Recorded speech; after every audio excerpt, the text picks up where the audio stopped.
We all know nothing beats the energy of playing live roulette in a casino. But playing roulette online sure does have its perks. At the casino, you'll average 40 to 50 spins per hour. But online, you're looking at 100 to 150. The more spins, the more chance of wins. Now, go get lucky. See you in Las Vegas. Let's get lucky. 4 number ones, 4 champions. 4 teams that battled and clawed their way here. But here's the thing about 4 number ones. Only one can truly be number one. Incredibly difficult. When the stakes are highest, there's only one place to get all your betting insights. SportsGrid. We've got you covered until only one remains. It's smarter to be on SportsGrid. The game is on. The stakes are high. But the action isn't just on the field. He's rearranging that ring. Get it inside! SportsGrid's in-game live. Your ultimate second screen experience. Just a little flyer, couple of thoughts. 18.5 point live line. Every prop, every play, every day. Anything can happen. It's complete chaos. It's smarter to be on SportsGrid.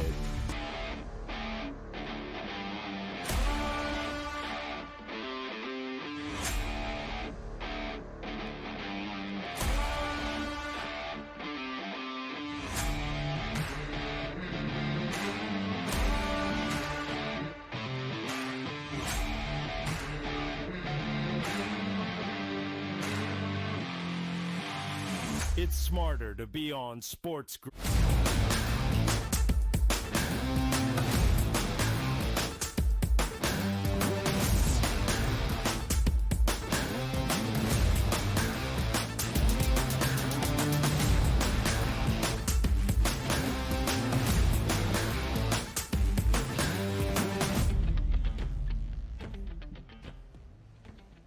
A new week starts right here, right now, live on a Monday morning on the early line on SportsGrid and all across the SportsGrid network. That includes sportsgrid.com/watch, where you can find your favorite destination to consume everything all across the grid. He is Donnie Rightside. I am Ben Stevens. Together for the next 3 hours up until 11 a.m. Eastern. Not just a new week, bright and early on a Monday morning, but a national championship Monday in San Antonio. For the last college basketball game this season, it'll be Houston and Florida contending for a national crown, trying to climb a ladder to stand atop literally college hoops and cut down the nets as a national title winner. We'll recap a weekend that included a national championship Sunday afternoon in the women's NCAA tournament, a dramatic Final Four Saturday night for how we got to this stage on a Monday inside the Alamo Dome. Action around the association. Fewer than a week remains in this regular season, trying to firm up that playoff picture. And, of course, second full weekend of the Major League Baseball season as well. To recap for you, DRS, so much to get into here over these next 3 hours up until 11 a.m. Eastern time. April showers bring May flowers. Just waiting for it to warm up just a bit. And the reason I bring that up is on your TV this week will be some of the most breathtaking scenes you can watch here, particularly for us in the Northeast. And that's the Masters tournament that will get underway. But a national championship tonight. Also, Major League Baseball continues to roll along and a lot of fun. And shout out the NCAA and whoever was able to stay up on Saturday night to watch an epic collapse by the Duke Blue Devils. I, like myself, woke up and saw the final, and I even worked that night, how late that game actually got over. It's a shame that that happens. That game should be played at 3 o'clock and 6 o'clock on a Saturday so every single kid can enjoy that game. It's a shame that most probably missed out on that epic collapse by Duke. Yeah, they didn't. The viewership numbers are up, and it reached a peak of more than 20 million between Duke and Houston. 30. But DRS was sleeping, I guess. Where DRS was not sleeping, we know, of course, for his prime time window, that would be a Sunday afternoon women's national championship game between UConn and South Carolina back in 2022 when Paige Beckers led the Huskies to that national title bout against the Gamecocks. It was a win for South Carolina and Dawn Staley, perhaps a new era. Yesterday, that championship game rematch, and it's not a new era anymore. It's the extension of a dynasty. National championship number 12 in stores for Gino Auriemma and the Connecticut Huskies as they absolutely blow out the Gamecocks 82-59. The Huskies win and cover as a 7.5-point favorite, a total of 136.5 skies over. And Donnie, the story for Connecticut in the NCAA tournament and beyond, their big trio. Paige Becker, 17 points. The outstanding freshman Sarah Strong, 24 points, 15 boards. And AZ Fudd pours in 24 as well. National championship number 12, a new record for UConn yesterday. That's pretty impressive. It really is. And the way they absolutely dismantled South Carolina in the final, 82-59. And quite frankly, in the second half, it didn't even feel like he was even that close at that point. Just a coronation of Paige Beckers finally getting the job done in her final year here. Now, granted, I think she could have came back for another year, but gets it, moves on, WNBA superstar all the way through. And also, it wasn't so easily for her. You get those injuries, you never know you're going to come back from it. That's the storybook tale there for Paige Beckers, the best player in college basketball, crowns herself now as a champion. Missed the entirety of the 2022-23 season with a knee injury. To be back in the lead, the Huskies back atop the country in college hoops. That is sensational. National championship number 12, moving past UCLA's 11 for the most titles we have seen, men or women's college basketball at the D1 level. Number 12 for Gino Auriemma. But the first for UConn DRS since 2016. It's a national championship Monday night in San Antonio.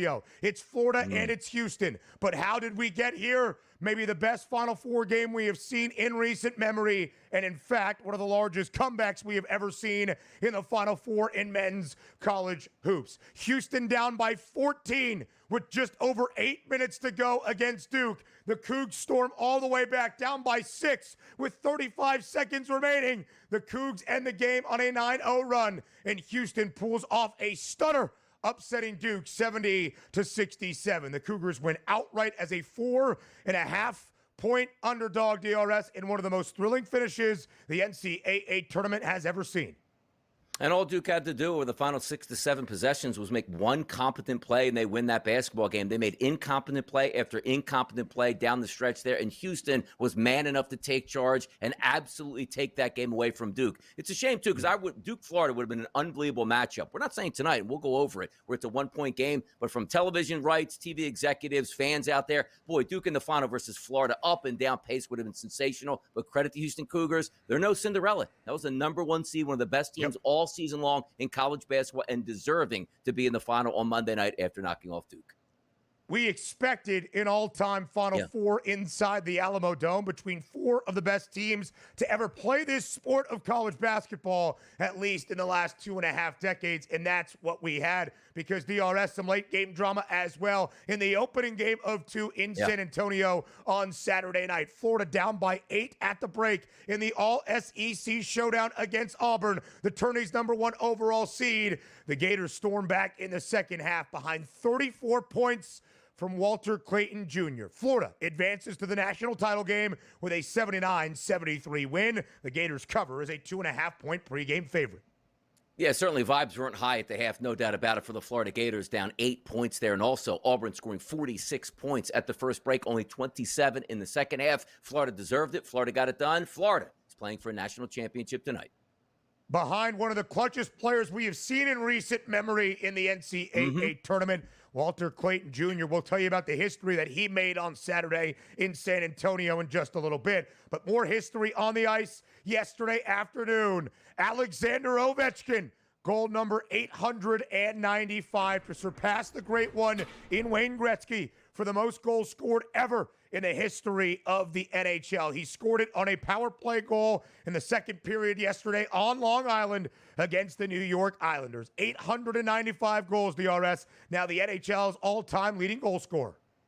Absolutely pure sniper throughout his career, no doubt about it, deserving to be the NHL's overall goal scorer. You know what the interesting part about the two is how many goals Gretzky had? And you say, they probably have to be even, Ovechkin and Gretzky. When's he going to pass him in points? I think Gretzky has a 1,200-point advantage over Alexander Ovechkin because he did much more than Ovechkin. But if you want to talk about pure snipers out there, it's Ovi. That guy gets the job done, man. Back of the net, baby.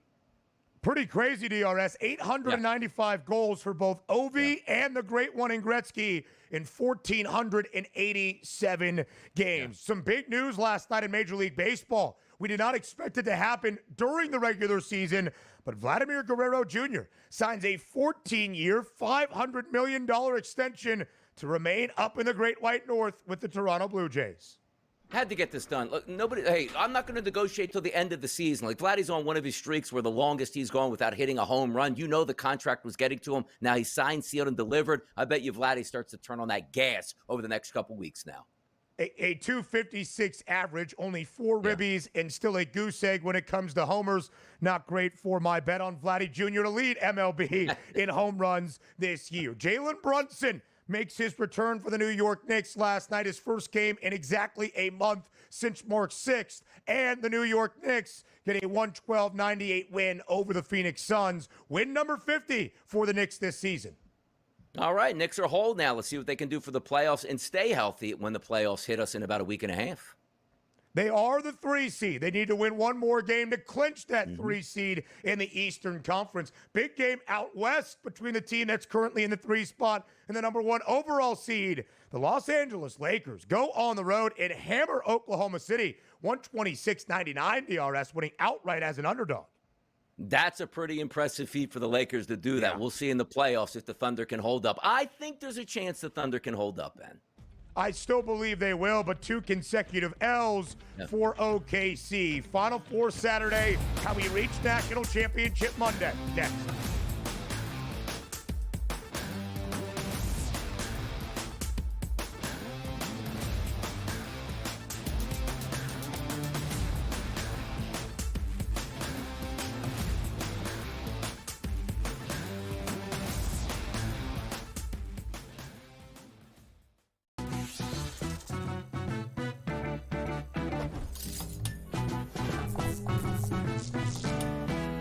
We all know nothing beats the energy of playing live roulette in a casino. But playing roulette online sure does have its perks. At the casino, you'll average 40 to 50 spins per hour. But online, you're looking at 100 to 150. The more spins, the more chance of wins. Now, go get lucky. See you in Las Vegas. Let's get lucky. 4 number ones, 4 champions. 4 teams that battled and clawed their way here. But here's the thing about 4 number ones. Only one can truly be number 1. Incredibly difficult. When the stakes are highest, there's only one place to get all your betting insights. SportsGrid. We've got you covered until only one remains. It's smarter to be on SportsGrid. The game is on. The stakes are high. But the action isn't just on the field. He's rearranging that ring. Get it inside! SportsGrid's in-game live. Your ultimate second screen experience. Just a little flyer, couple of thoughts. 18.5 point live line. Every prop, every play, every day. Anything can happen. It's complete chaos. It's smarter to be on SportsGrid.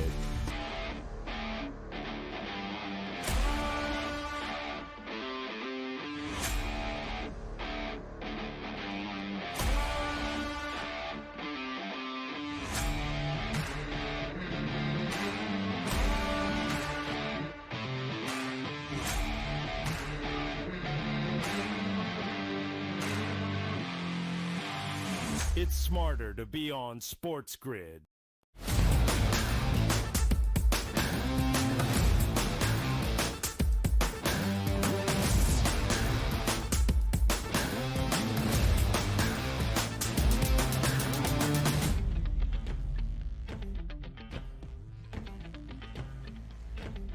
National Championship Monday in San Antonio, inside the Alamo Dome, ending out more than a 3-week stretch. 22 days since Selection Sunday, and the NCAA tournament field of 68 was unveiled. In a tournament that has not been defined by its chaos, but rather its chalk. We reached Final Four weekend in San Antonio, DRS, and we all hoped that with 4 of the best college basketball teams we have seen in the last 25 plus years, that they would deliver for a tournament that hasn't really seen an overly huge amount of madness, if you will. And that's exactly what we saw on Saturday night. The nightcap between Duke and Houston will live on in the lore of March and early April in the Big Dance, with one of the largest comebacks we have ever seen in the history of a Final Four matchup. Houston trailed by as many as 14 points with just over 8 minutes remaining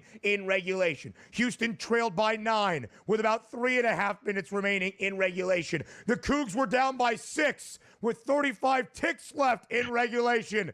And somehow, some way, Houston pulls off an absolute stunner to shock the college basketball world, and Duke winning outright 70-67. Houston wins outright as a 4.5-point underdog. Kelvin Sampson will coach in his first national championship game on this Monday night. The Cougars will look for their first ever national championship in program history after the stunner on Final Four Saturday against the Blue Devils.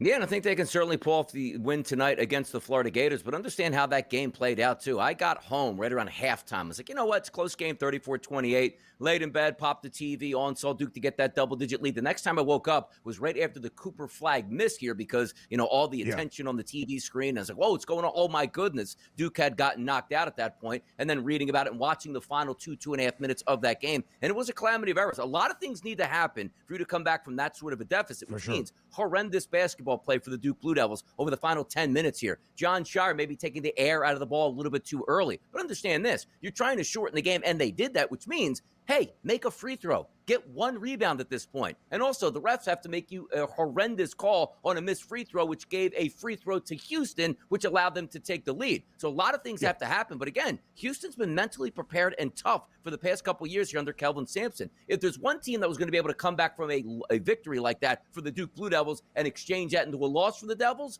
it was absolutely the Houston Cougars. And also, LJ Cryer, we know that they can shoot the three-point shot. As a team, 45.5% in that dome atmosphere, but 6 of 9 for Cryer every time they needed that big-time shot. They got it down the stretch. That was a really, really interesting performance overall by the Duke Blue Devils to close it out, but it takes a real team to close that bad boy out like the Houston Cougars did to Duke.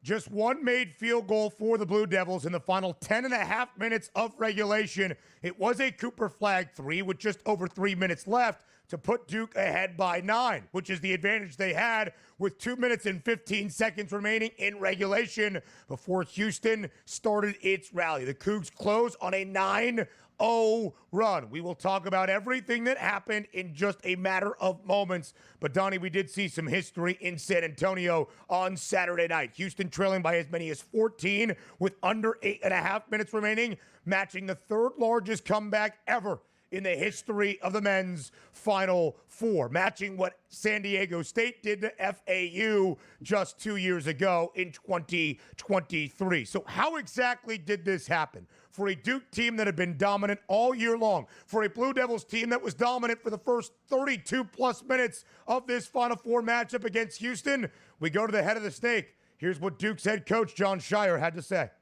Houston's a team that doesn't quit. I mean, they're never going to stop. And so my messaging throughout the whole way with the team was understand this team doesn't go away. So no lead is safe with them.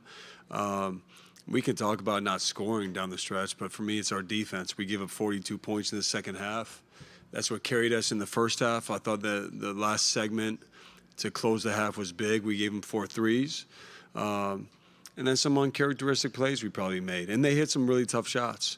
So for me, I as I reflect in the moment, I look at our defense. And that was disappointing because even if we're not scoring, usually we get stops to get separation. And DRS, John Shire's on to something. We know the difference with this Cougs team this year is how much more efficient they are from beyond the arc. They entered the second weekend of the Big Dance as the best three-point shooting team in the country, nearly 40% from 3. They were 10 of 22 on Saturday night against the Duke Blue Devils, and that three-point shot, the great equalizer, kept them in the game because they were 23 of 61 overall from the floor. That's worse than 38%. Better from 3 than they were from inside the arc. That's how Houston kept this game afloat. No, they certainly did. And that was one of the reads that we had because Duke is lengthy as we know it. Giants down low, size all over the place. You got to shoot over them, and they were able to do that. But again, it takes a collapse for the Duke Blue Devils to happen, but also you're still going to make the shots. Like Houston could have bricked those three-point shots in the final minute and a half. They didn't. They made those. They could have easily let rebounds go ahead, but they were actually dunking rebounds there to get close. So that team was built for this nonsense over the final 2 minutes, and they showed it. Yep, this is that Houston team. Yep. They have that buy-in of their head coach in Kelvin Sampson. DRS, the Cougs have been an underdog just twice this year. Final Four Saturday, a Saturday in late January inside the fog against Kansas. They have won both of those games outright, despite trailing by 6 in the final 35 seconds, either of regulation or in overtime as well. A couple of critical junctures for the Blue Devils down the stretch. With about 18 seconds left, DRS, Tyrese Proctor at the line for a 1-and-1. Duke ahead by 1. He misses the opening shot. Houston, as they are battling for a board, Juwan Roberts and Cooper Flagg, a bad whistle on the Blue Devils, allows Juwan Roberts to step to the line and give Houston the lead. But Duke had an answer. Cooper Flagg with a jumper from just about outside the key came up short. And LJ Cryer iced it away for the Cougs at the free throw line after that. Yeah, it was exciting. It was exciting the way it went down the stretch, too. You have to make this play. Sometimes we always talk about, though, just let the kids play it out. Because Houston, be honest, even if they didn't have that extra free throws, they still had the basketball. They probably were hot on offense, could have dropped the three-point shot and still won it. It's just a shame it came down to that. But once again, Duke still had the basketball in their hands twice at the end of the game. Couldn't get a shot off really at the end. And then Cooper Flagg couldn't get that little elbow jumper to go down. Difficult to blame the refs when you make one field goal in the final 10 and a half minutes. More from Final Four Saturday next.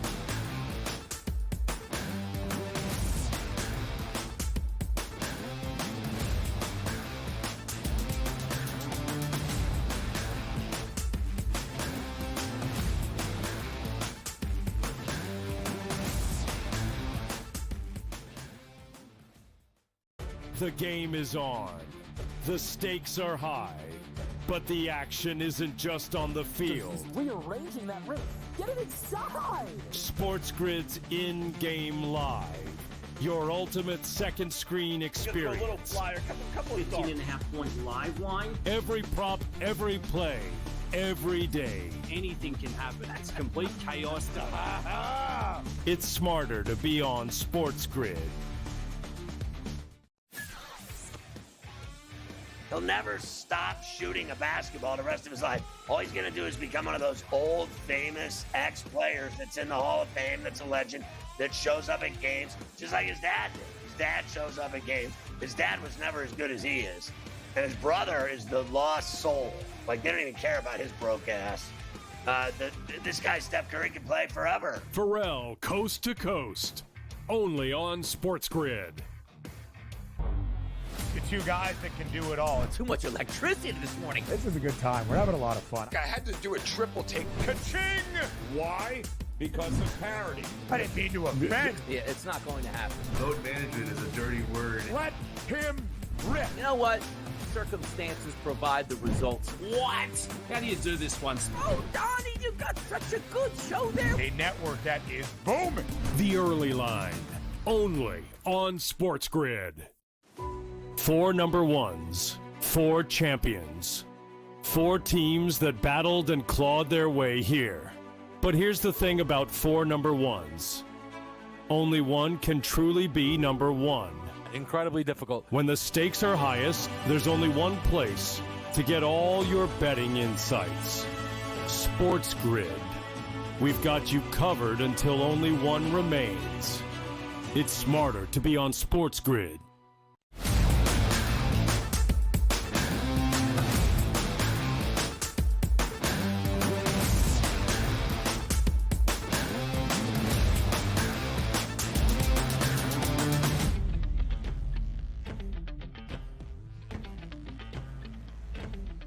Live right here on this Monday morning on the early line on SportsGrid. National Championship Monday in San Antonio. But how do we get to the final game of the big dance? That's what we're recapping for you here in this opening hour. Back to Final Four Saturday night. Houston pulls off one of the all-time stunners we have ever seen in the history of the Final Four, matching the third largest comeback, down by 14 points with just over 8 minutes remaining in regulation, to absolutely shock Duke. And because of it, DRS, Houston continues its 18-game win streak, longest actively in the country, entering tonight's national championship game, and a 35-win team this year, led by Kelvin Sampson. In the turnaround we have seen in H-Town, will now seek its first ever national championship, first appearance in a national title game in about 4 decades, since the days of Phi Slamma Jamma there in H-Town when they played in back-to-back title games in 1983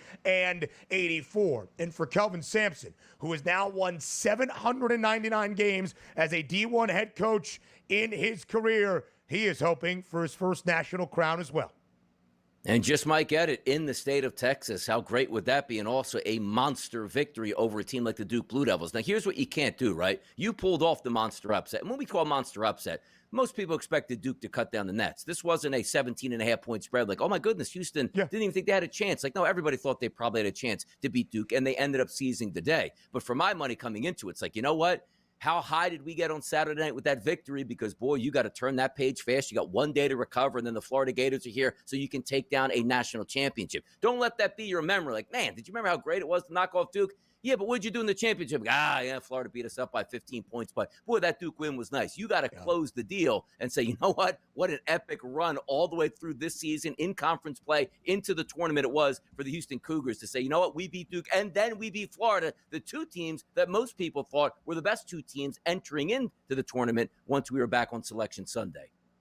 Yes, DRS, no doubt about it. Everybody remembers the Miracle on Ice for the unlikely victory against the Soviet Union. That wasn't even the gold medal game. Houston needs to have that same enthusiasm, as they will, entering the national championship. This is a cast and crew that has been developed in Houston by Kelvin Sampson, not just hoping for his first ever national championship, but coaching in his first ever national championship game. 799 career wins, the 5th most all-time from any D1 head coach in men's college hoops without a national title. He looks to change that tonight. So it will be Houston on one side, the other, the Florida Gators, back into the national championship game for the first time since 2007, when the Gators, under Billy Donovan, had won 2 in a row. How did Florida get there? With a second-half rally of their own, trailing Auburn by 8 at the break, and then winning the second half by 14. Florida victorious, 79-73 in the all-SEC affair in the opening game of Final Four Saturday, winning 79-73 once again. Covering is a 2.5-point favorite. A total DRS of 158.5 does stay under. You and I were live for this game on SportsGrid's Bracket Central coverage. How did the Gators pull it off in those second 20 minutes? They were just better in the second. They played better defense, but understand this. I like the Florida Gators all week, regardless if Janai Broome was 100% or not. It was apparent, and Bruce Pearl said as much. He's not 100%, but we don't think it's going to affect him. In the first half, didn't look like it affected him all that much. Took a couple shots to the elbow. You saw him holding it or wiggling it around for a little bit. But in the second half, he clearly wasn't 100%. There's no way that game goes off where he scores 15 total points, but had the majority at the break and only shot 4 times in the second half. That's not the superstar player that we know Janai Broome from the regular season. But you know where we had the superstar player? It was Walter Clayton Jr. 35 minutes, 18 shot attempts from the floor, 5 of 8 from three-point range, and 34 points. That was a kid that was 100% playing the biggest in the biggest moments here, and what a second half it was for Florida. That's hard to shake those. You're down 8 at the break here on the national stage. Things aren't going your way, and we watched it live on the set. Those first 5 minutes, we said, well, what does that lead have to be? I was like, well, Florida just can't lose a 10-point shot here and get down by that much. They closed that lead with the 9-0 run right off the bat. Florida was there for business to start that second half, Ben. The Tigers did extend their lead up to 49-40, and then it was that 9-0 run for UF that included a Walter Clayton Jr. 3. And Elijah Martin made triple and a Will Richard old-fashioned three-point play. 34 points for Walter Clayton Jr., who also had 30 in the come-from-behind Elite Eight thrilling win against Texas Tech. DRS, he is the first player in the men's NCAA tournament with back-to-back 30-plus point games in the Elite Eight, followed by the Final Four since Larry Bird did so for Indiana State back in 1979. More history for Clayton Jr. How the Gators match up in the national championship. Next.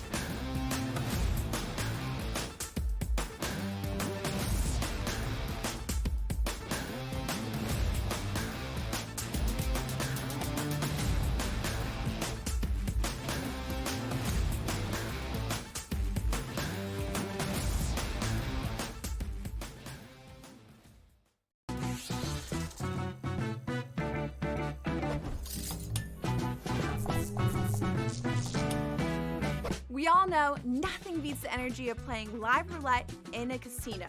But playing roulette online sure does have its perks. At the casino, you'll average 40 to 50 spins per hour. But online, you're looking at 100 to 150. The more spins, the more chance of wins. Now, go get lucky. See you in Las Vegas. Let's get lucky. 4 number ones, 4 champions. 4 teams that battled and clawed their way here. But here's the thing about 4 number ones. Only one can truly be number one. Incredibly difficult. When the stakes are highest, there's only one place to get all your betting insights. SportsGrid. We've got you covered until only one remains. It's smarter to be on SportsGrid. The game is on. The stakes are high. But the action isn't just on the field. He's rearranging that rim.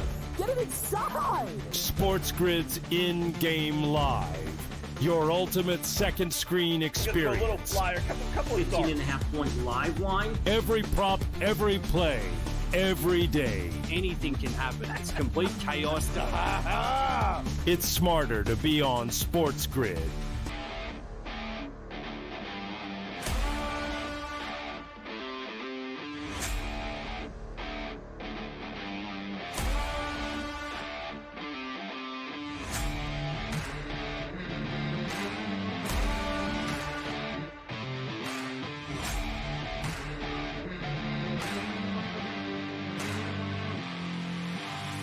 It's smarter to be on SportsGrid.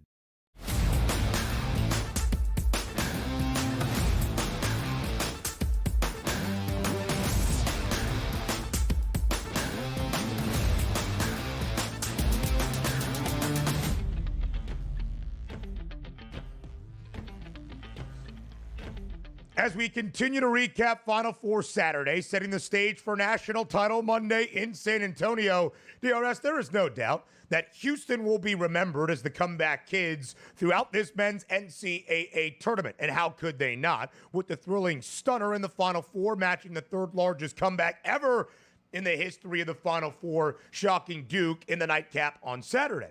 But Florida was down by 8 at the break, down by as many as 9 early in the second half against the tourney's number 1 overall seed in their conference foes in Auburn. And not just that game, but down by 10 with fewer than 5.5 minutes against Texas Tech, trailing UConn by 3 with about 3.5 minutes remaining in the round of 32. This Gators team has found their resolve in the second 20 minutes.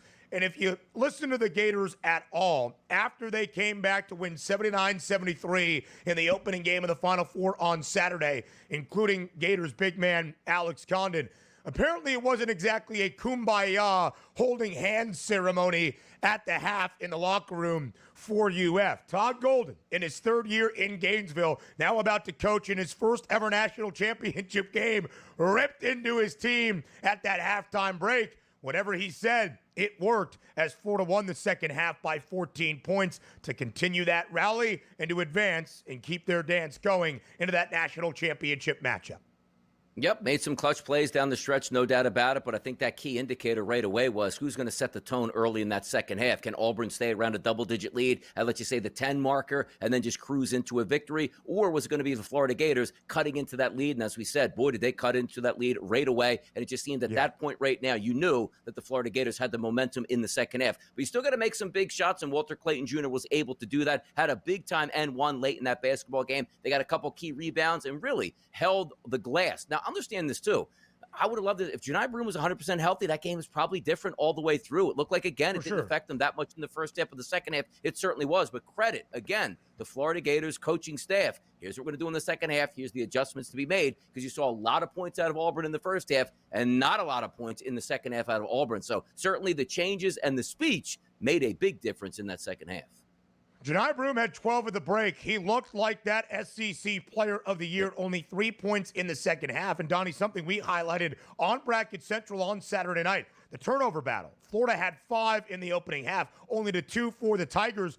Auburn had 12 turnovers in the second 20 minutes to quite literally cough up their halftime advantage. The Gators, unlike the Tigers or the Blue Devils or even the Houston Cougars, did not have this national title outlook when the 2024-25 college basketball campaign began back in early November. They had a 60-1 number, around the 20th best price around the nation, but a plus 360 price after winning the SEC tournament title, entering the NCAA tournament. Donnie, as we know, we expected this Final Four in San Antonio to live up to the billing with 4 of the best teams to play college basketball in the last 2 decades. We hope the national championship is the same. The Cougs were a 1 seed, of course, but had the 4th best price of our 4 number 1 seeds to win a national championship before the big dance got started. So it leads us to this national championship game on a Monday night inside the Alamo Dome.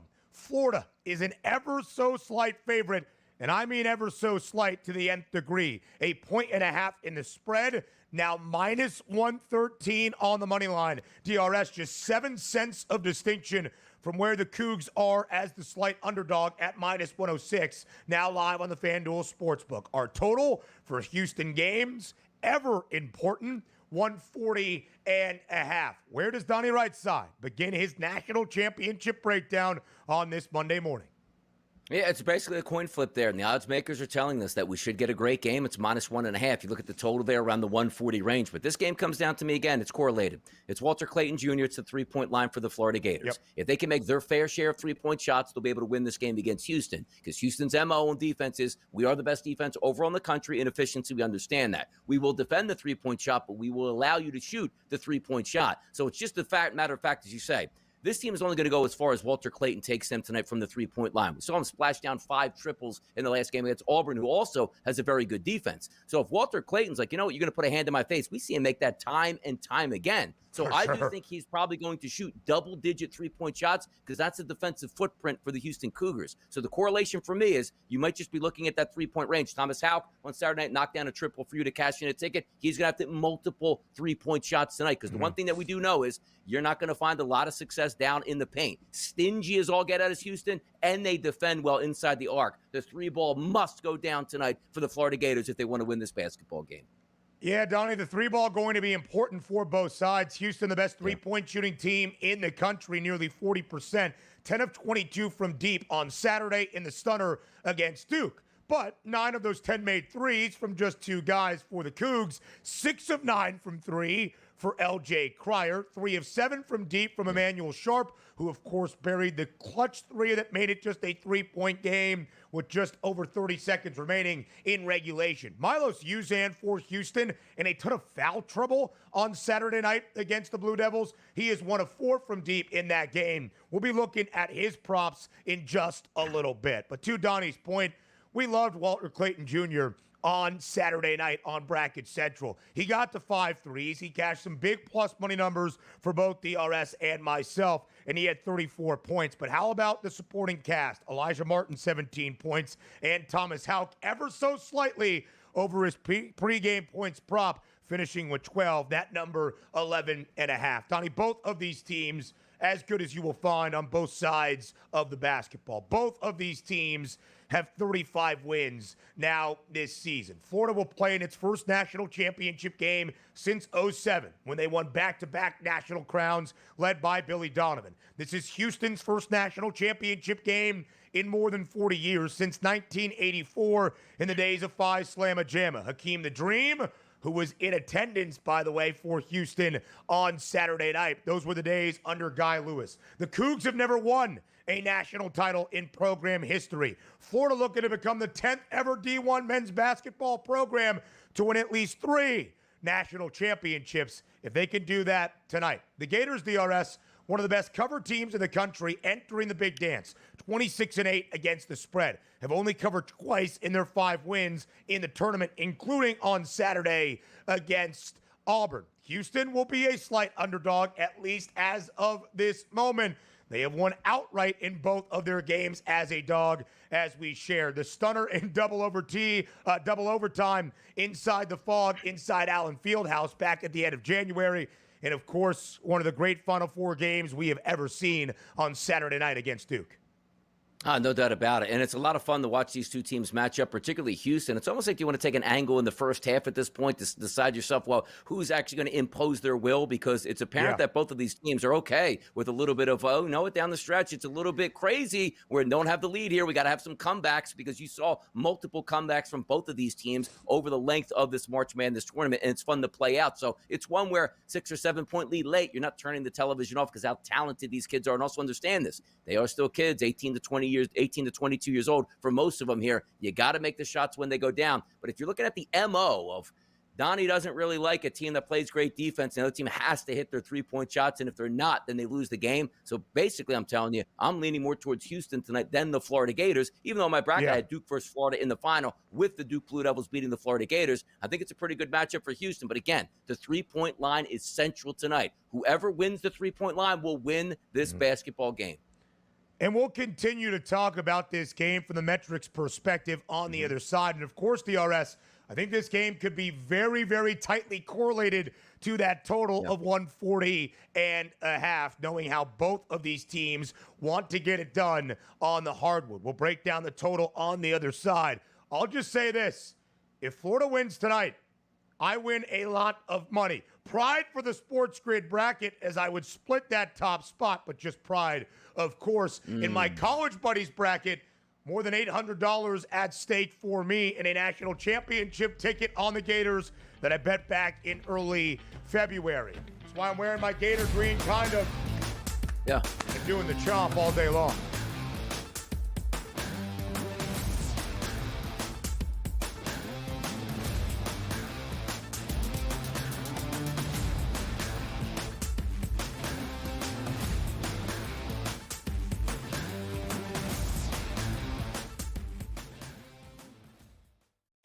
Okay, what tools can you use to measure those things a bit?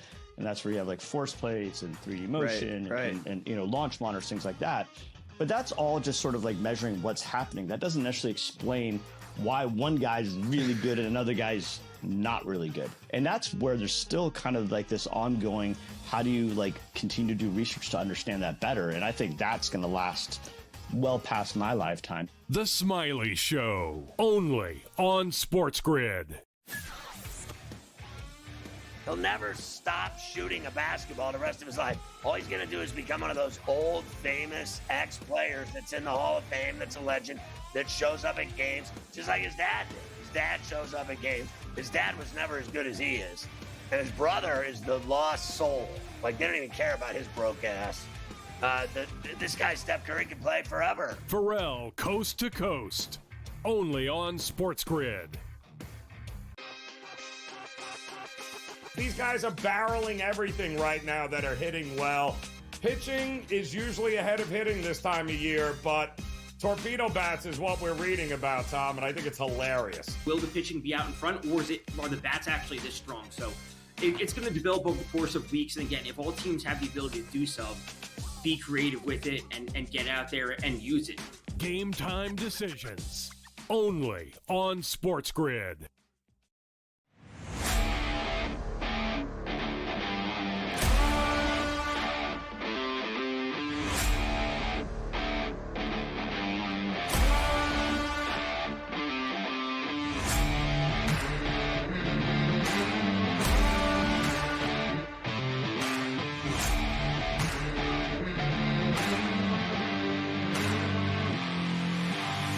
It's smarter to be on SportsGrid.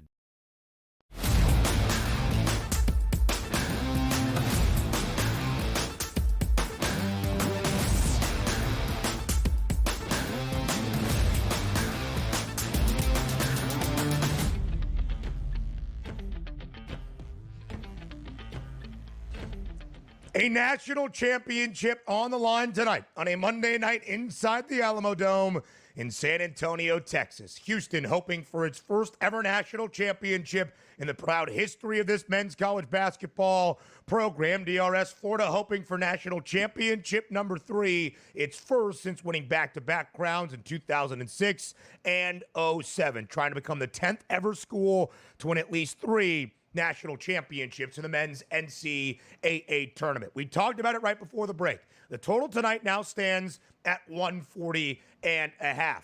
With a little bit of late steam on the over Saturday night for Houston and Duke's matchup, it closed at 137 and a hook. 137 points combined as Houston wins 70-67. Staying ever so slightly under, Houston has played to the under in 4 of its 5 wins so far in the tournament. Very different story for Florida. First game to the under in the big dance on Saturday against Auburn, but still 152 combined points. DRS, if Florida wins tonight, does that mean this game has to trend to the over? If Houston wins tonight, are we looking at a dead under in San Antonio? Yeah, I mean, most people would figure it would be a correlation on that, right? But I'm not so sure. You take a look at the team totals there listed on that graphic, 70.5 and 70.5. And, like, forget about if you want a team to win the game.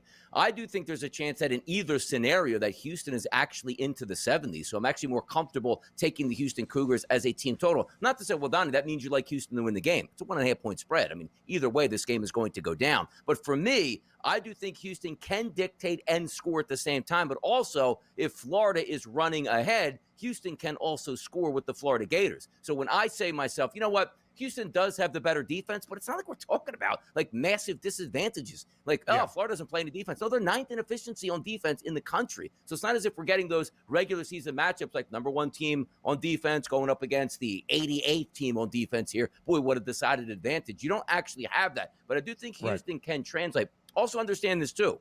Both of these teams now already playing a game in the Final Four on that big stage. Then they get to practice on Sunday, shoot-arounds on Monday. So I do think that environment of, what to expect in the first half, now we have to sort of get our feet set here. These teams should be ready to go from the beginning and not saying, man, when I pull up from the left-hand side, that scoreboard way in the back really gets my attention and sort of has a little flaw in my jump shot. Not the case here. I think we should get a clean offensive performance, which leads me more to an over, but I don't think there's a necessary correlation on if this game is higher or lower, as opposed to saying, well, Houston slows it down, so the game should go under and Houston wins it. I'm not buying into that tonight. Yeah, and a lot of that is pace, right? Because Houston plays at the 5th slowest tempo in all of college basketball. Florida, on the other side, wants to play a lot faster.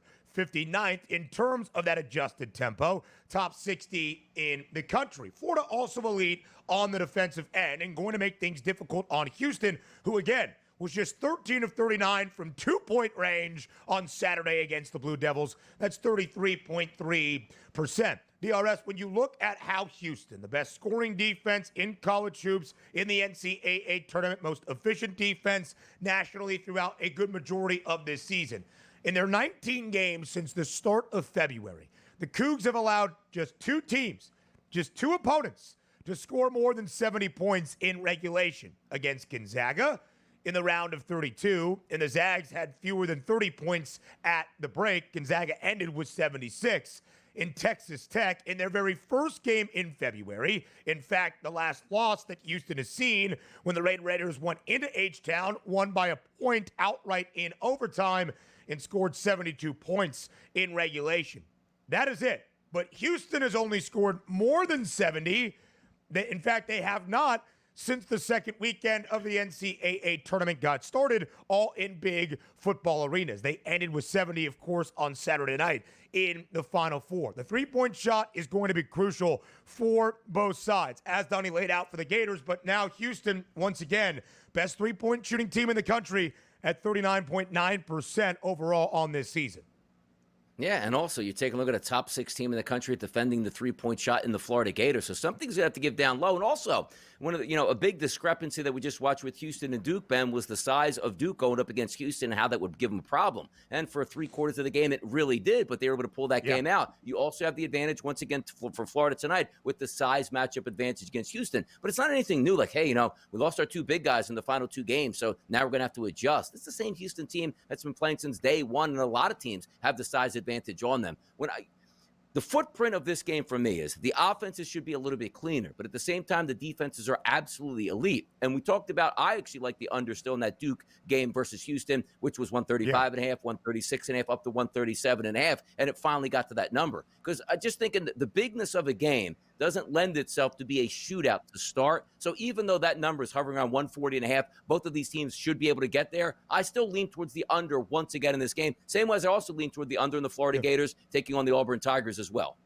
Yeah, DRS, you were all over that one. And we saw a lot of scoring early, both in the opening half and to start the second. And then things calmed down in the final 17, 18 minutes of regulation. Florida entered Saturday night against the Tigers, not only playing to the over in its first 4 wins in the NCAA tournament, but in 11 consecutive games, including the big dance. We talked about Houston in its 19 games since the start of February. In Florida's 19 games since the start of February, the Gators have only played in a game that has featured fewer than 140 points once.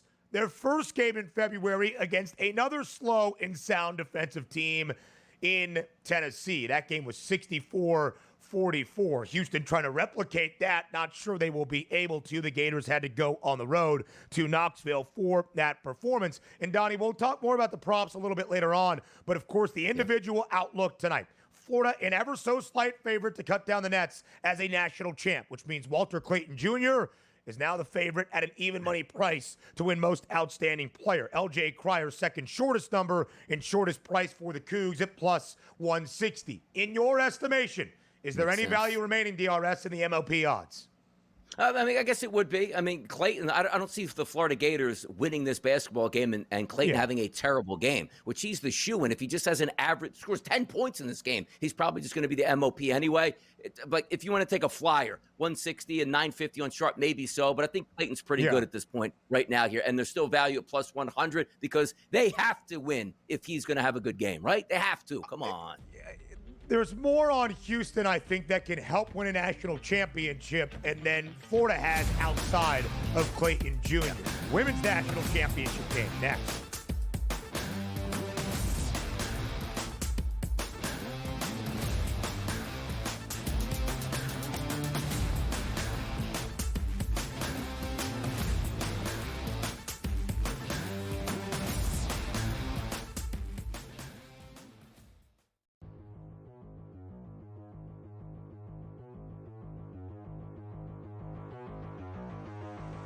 What an impressive debut it was for Mackenzie Gore of the Washington Nationals. He ended up having the most strikeouts of anybody thus far in a Major League Baseball game this season.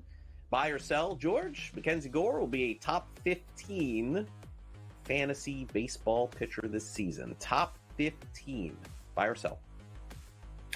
These questions are made up by Sam Yarnell, our producer, man behind the glass here. Who's a Washington Nationals fan here? You ever get the feeling that he just made this where you have to say buy, all right? Because top 15? Yeah, I think he'll be top 15. Come on, Sam, make it top 10. Make it a little bit more interesting. Maybe even top 5. Yeah, I think he's got the upside to be that. Once again, he is a good pitcher anyway. Once a top prospect here, you're pitching in a good pitcher's ballpark here. I think the upside is there for him to be much better than top 15. Top 5 may be pushing it, but I think he'll be inside the top 10. So, yes, I am all on board the Mackenzie Gore train. All right, yeah, I think that I am going to buy this too, man. I don't know. He's just, and again, it's not just that one start for me. I think I have the video somewhere. I was like literally sitting behind home plate for one of his starts in Palm Beach, and I was like, wow, like this guy's stuff looks really, really good. Yeah, I'm going to buy it too. I think he's a potential Cy Young Award candidate. As George said, you're dealing with bigger markets and bigger names with LA and some of the other teams. Arizona's got some great pitchers too. But I think he's definitely in the mix. And look, do I think he's a top 2 guy? No. Do I think he's a top 15 guy? Yes. I'll buy that. as his season, I think, is going to be a special one for him. Fantasy Sports Today. Weekends starting at 8 a.m. Only on SportsGrid.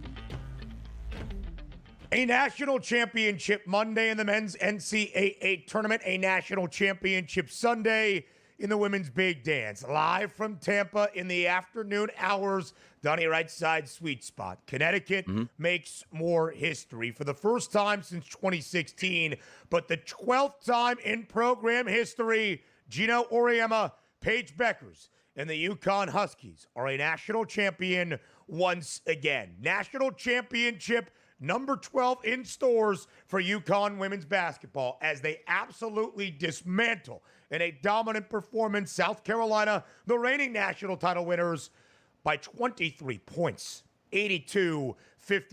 UConn comfortably cruises DRS to a 7.5-point favored number, so they cover that. They go over 136.5 as well, and a big trio all year long in stores and certainly in the big dance. Paige Beckers, AZ Fudd, and the outstanding freshman big in Sarah Strong combined for 65 points in that national championship affair.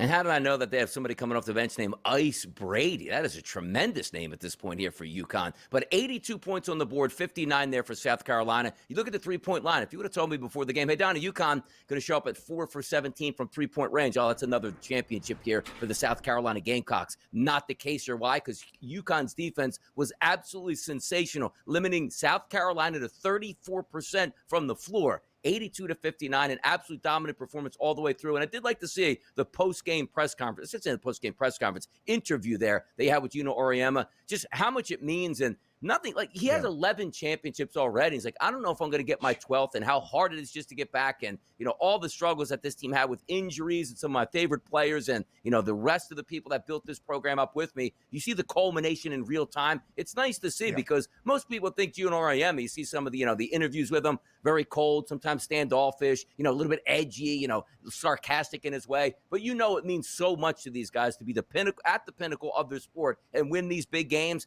and just feel it in the moment. Those are good signs here. I love to see that stuff.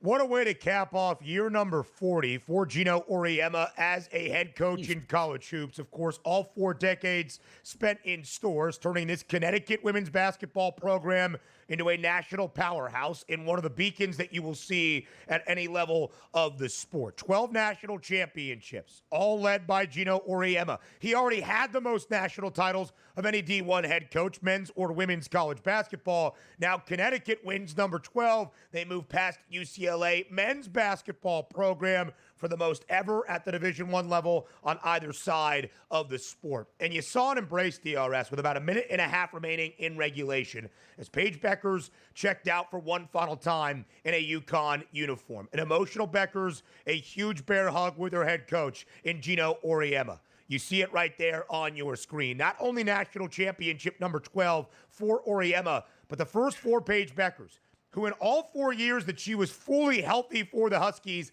led UConn to a Final Four at bare minimum in 2 national championship games, including yesterday. She will go out as a champion. One of the most stellar college hoops resumes we have ever seen. In a story, Donnie, that during her collegiate basketball career was defined by some adversity. She missed the entirety of the 2022-23 season for UConn. Returned in these past 2 years to get the Huskies to a Final Four, and now their first national title since 2016. She had 17 points yesterday. Wasn't the tournament's most outstanding player. That was her teammate AZ Fudd, who had 24, and Sarah Strong, the freshman big.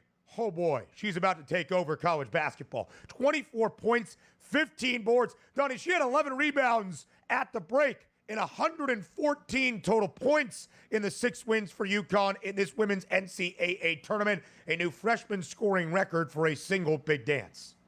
Yep, the stars shining in the biggest moments here in Paige Beckers. To be the king, you got to wear the crown. No doubt about it. She needed that championship to culminate that great career and absolutely got it. We've always looked back fondly on her career. Sure, we would have. But now you can look back as a champion also. We're talking about UConn. This isn't like the struggle for the last 20 years. We finally got our first at UConn here. My goodness, Paige Beckers. You go around to all those meet and greets and all those alumni days and she comes back. You know what the elders are telling her? You never got that ring, though, and they can always chide her. Can't do that anymore. That is massive for her, good for her, as she moves on to the WNBA.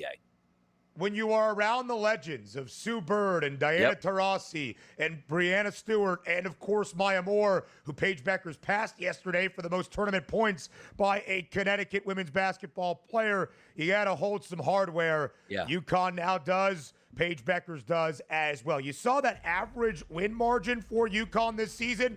Nearly 30 points per game. Impressive and dominant. Doesn't even begin to describe it. Hour 2 next.